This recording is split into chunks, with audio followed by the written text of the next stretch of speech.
আসছি অন্যান্য খবরে।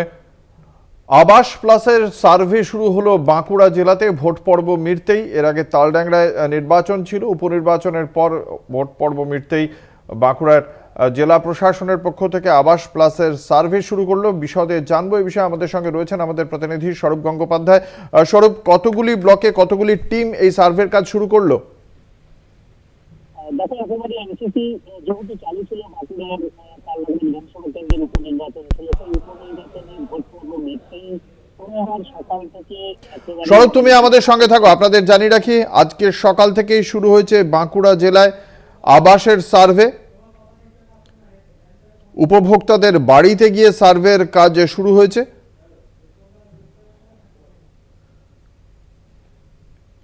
এর আগে তালডাংরা উপনির্বাচনের জন্য আবাস প্লাসের সার্ভে করার কাজ থমকে গিয়েছিল। ভোট পর্ব মিটতেই শুরু হলো আবাস প্লাসের সার্ভে করার কাজ। আমরা কথা বলবো, আমাদের সঙ্গে রয়েছেন আমাদের প্রতিনিধি স্বরূপ গঙ্গোপাধ্যায়। স্বরূপ, কতগুলি ব্লকে কতগুলি টিম এই সার্ভের কাজ করছে? দেখো, বাঁকুড়া জেলার যেহেতু তালডাংরার উপনির্বাচন ছিল, সেই উপনির্বাচনের ভোট পর্ব মিটতেই, এমসিসি উঠতেই সোমবার সকাল থেকে বাঁকুড়া জেলা জুড়ে 22টি ব্লক জুড়েই আবাস প্লাসের সার্ভের কাজ শুরু হয়েছে। এবং জেলা প্রশাসন সূত্রে জানা গিয়েছে, আবাস প্লাসের যে স্যাংশন তালিকা রয়েছে সেই তালিকা, তার সাথে সাথে রিমালের যে ড্যামেজ হাউস, এবং তার সাথে সাথে গ্রিভেন্স সেলের সিএমআরও তে গ্রিভেন্স সেলের যে লিস্ট, এবং তার সাথে আবাস প্লাসের যে পিডব্লিউএল লিস্ট রয়েছে, সব মিলিয়ে তারা আজকে সার্ভে কাজ শুরু করেছেন। আজ থেকে শুরু হয়েছে 800টি টিম। তারা বিভিন্ন ব্লকে বিভিন্ন পঞ্চায়েতের গ্রামে গ্রামে গিয়ে লিস্ট ধরে ধরে সার্ভের কাজ শুরু করেছে, এবং এই সার্ভের কাজ চলবে।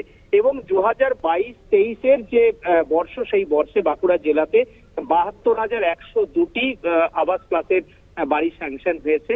তার যে তার আপগ্রেডেশন কি রয়েছে এই লিস্ট অনুযায়ী তা খতিয়ে দেখছে যারা আবাসের তালিকা, যারা সার্ভে কাজ করছেন, সমীক্ষার কাজ করছেন, তাদের ছবি, তাদের পাসবই, তাদের জিও ট্যাগিং, তাদের ছবি তোলা, কোথায় বাড়ি হবে, পুরো বিষয়টাই কিন্তু অনলাইনের মাধ্যমে সেখান থেকে কাজ করছেন বিভিন্ন পঞ্চায়েত, ব্লক স্তরের কর্মী এবং কর্মীরা।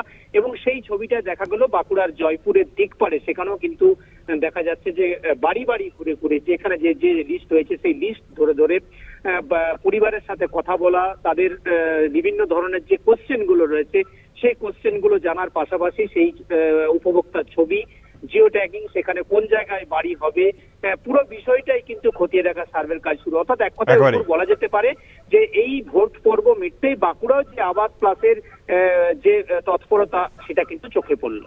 ধন্যবাদ। আমাদের সঙ্গে ছিলেন আমাদের প্রতিনিধি স্বরূপ গঙ্গোপাধ্যায়।